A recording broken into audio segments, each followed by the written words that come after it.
Morning everyone, welcome back to another new video on we the vagabond. সপ্তাহের মাঝখানে হঠাৎ করেই ঠিক করা একটা ট্রিপ, মানে জাস্ট এক সপ্তাহ আগেই হয়েছে। এখন বাজে 6:45, 7:20 থেকে ট্রেন শিয়ালদা থেকে ছাড়বে। একদম সব কিছু এন মোমেন্টে। চলো বেরিয়ে দেখা হচ্ছে, কারণ অলরেডি 6:45 বেজে গেছে আর আমাদের 7:20 ট্রেন। মা মজা হচ্ছে। জাস্ট এক সপ্তাহের মধ্যে প্ল্যান, আর সেটার ওপরেই বেস করে আমরা ঘুরতে বেরিয়ে পড়েছি। ট্রেনের টিকিট পাওয়া তো বড্ড বেশি মুশকিল, তাও যেটা পেয়েছি, যেটা অ্যাভেলেবেল ছিল সিটে, সেটাই আমরা নিয়ে নিয়েছি, কারণ এতটা রেটে ইন জেনারেল থাকে না। বাট আমরা যেখানে যাচ্ছি সেখানে অফ সিজন বলে অ্যাজ সাচ কিছু হয় না, সবসময় সারা বছরই খুব ভিড় থাকে। ট্রেনের টুকিটাকি কেনাকাটি দিয়ে শুরু হয়েছে সকালবেলা। আর বর্ষাকালের বেস পার্ট হচ্ছে চারিদিকের এই এতটা সবুজ দিয়ে ঘেরা। আর জাস্ট কিছুক্ষণের মধ্যেই আমরা পৌঁছবো। এখন রাস্তা দিয়ে, মানে ট্রেনের ওখানে আমি অনেকক্ষণ বেশ দাঁড়িয়েছিলাম। আর জাস্ট দেখো কতটা সুন্দর লাগছে সব কিছু।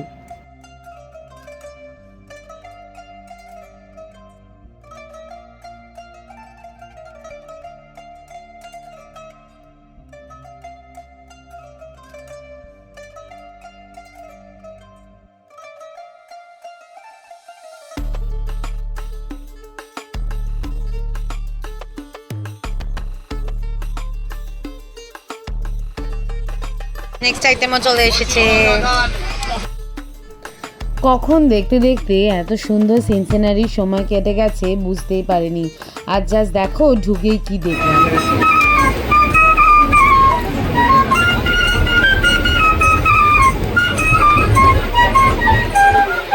বাড়ির সবার জন্য সকালবেলা নিয়ে চলে গেছিলাম চিজ কর্ন স্যান্ডউইচ। আর সেটারই ফিডব্যাক প্রসেনজিতের থেকে এখন নিতে হবে, কারণ আলটিমেটলি তো ফুড টেস্টার আমি ওকেই করি, কারণ ভীষণ ভালোভাবে চয়েস করে। দিদির পছন্দ ব্রেকফাস্টের পর হচ্ছে ডিম সেদ্ধ, তাই দিদি খাচ্ছে ডিম সেদ্ধ আর আমি নিয়ে নিয়েছি একটা কফি। এখানে জাস্ট আর পৌঁছতে কিছুক্ষণ, কারণ এইটা হচ্ছে গিয়ে বোলপুর স্টেশন। বোলপুর স্টেশনটা বেশ বড় আর অনেক লোকেরও ভিড় দেখলাম। আমরা আর জাস্ট কিছুক্ষণের মধ্যেই নেমে যাব, আর তার মধ্যেই প্রসেনজিৎ আমার ব্লগিং স্টার্ট নিয়ে কথা হচ্ছে, তো সেই নিয়ে একটুখানি মজা হতে হতে আমরা নেমে পড়েছি। আর জাস্ট কিছুক্ষণের মধ্যে ডিজায়ার স্টেশন প্রান্তিক। নিশ্চয়ই যারা এইদিকে এসেছো বুঝতেই পারবে যে প্রান্তিক হচ্ছে আমাদের খোয়াইহাটের কাছের একটা স্টেশন। 1.5 কিলোমিটার লাগে টোটাল হোটেল থেকে। এই আমরা পৌঁছে গেছি প্রান্তিকে। পৌঁছানোর সাথে সাথেই আমরা এখন প্ল্যানিং চলছে কিভাবে যাব, যেহেতু হঠাৎ করেই ট্রিপটা প্ল্যান হয়েছে, কোনো কিছুই প্রপারলি ওয়ে আউট ছিল না। তো আমরা প্রান্তিকে, মানে প্রান্তিক স্টেশনের কাছে এখানে এসে দেখলাম বাইরে বেশ অনেকগুলো টোটো দাঁড়িয়ে ছিল, তো ওখান থেকে আমরা টোটো নেওয়ার প্ল্যান। এখন আপাতত আমরা লাগেজ নিয়ে তারপর কিছু ফটো সেশন তো অতি অবশ্যই এখানে করতে হবে, করে নিয়ে তারপরে আমরা নেব হচ্ছে ওয়ার্ড বয়।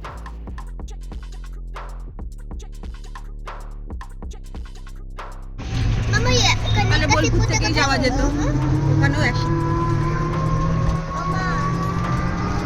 দাদা ও টিভি কি বলছে? এর থেকে বড় ডায়েরি আছে তোর কাছে? একটু বড়টা নিয়ে দিব গো, এটা একটা ছোট্ট কিছু হয়ে গেল। কত টাকা ভাড়া পড়ছে প্রসেনজিৎ? এখানে টোটো ভাড়া 150 টাকা, রিজার্ভ টোটো।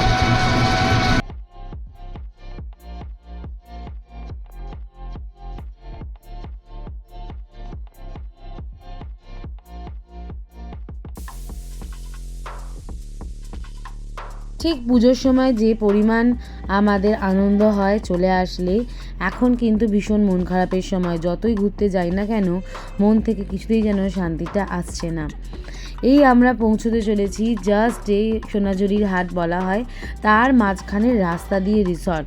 মানে আমি ছবিতে তো দেখেই নিয়েছি, বাট এই ফার্স্ট টাইম এক্সপিরিয়েন্স করলাম। আর রিসর্টের এক্সপিরিয়েন্স নিয়ে কিছু বলার নেই, সমস্ত কন্ট্যাক্ট ডিটেলস থেকে শুরু করে আমি একটা আলাদা করে রুম ভিউ দেবো। এইগুলো হচ্ছে দুপাশে মেলা যেগুলো বসেছে, কোথাও বা শাড়ি, কোথাও বিভিন্ন রকমের জিনিস বলা যেতে পারে। তো আমি ছিলাম টোটোতে, আর টোটো মেলার মাঝের রাস্তা দিয়ে ক্রমশই এগিয়ে চলেছে। বুঝতে পারছিলাম না তখনও অবধি যে আমরা কোন রিসর্টে গিয়ে উঠবো।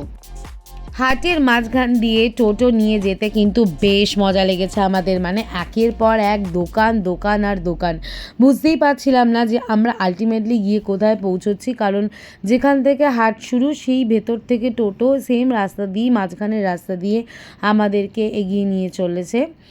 বার্গেনিং অ্যালাউড, তবে খুব বেশি বার্গেনিং এখানে না করাটাই বেটার, তাতে জিনিসের কম্প্রোমাইজ করা। আচ্ছা তুমি এখন এরকম ভাবে খাট দেখে, হ্যাঁ আর দেখে না আমাকে একটা খামাক কিনে দেওয়ার কথা ছিল। জানো খামাকের দাম কত? ব্লাউজ পিস আমার কাছে অবাক হয়ে গেছি দেখে। এই হচ্ছে আমাদের ভিলেজ রিসর্ট। মানে সব থেকে মজাদার ব্যাপার হলো, যেখানে সোনাঝুরির হাট বসে সেখানে আমাদেরকে অন্য কিছু করে যেতে হবে না, জাস্ট বাড়ির বাইরেই এত সুন্দর হাট শুরু হয়ে গেছে। আমাদের ট্রেন জার্নির গল্প থেকে শুরু করে রিসর্ট পৌঁছানোর গল্প এখানেই শেষ করলাম। খুব তাড়াতাড়ি আসতে চলেছে আমাদের মেলা ঘোরা, কঙ্কালীতলা ঘোরা আর শান্তিনিকেতনে কাটানো দিন। Keep supporting.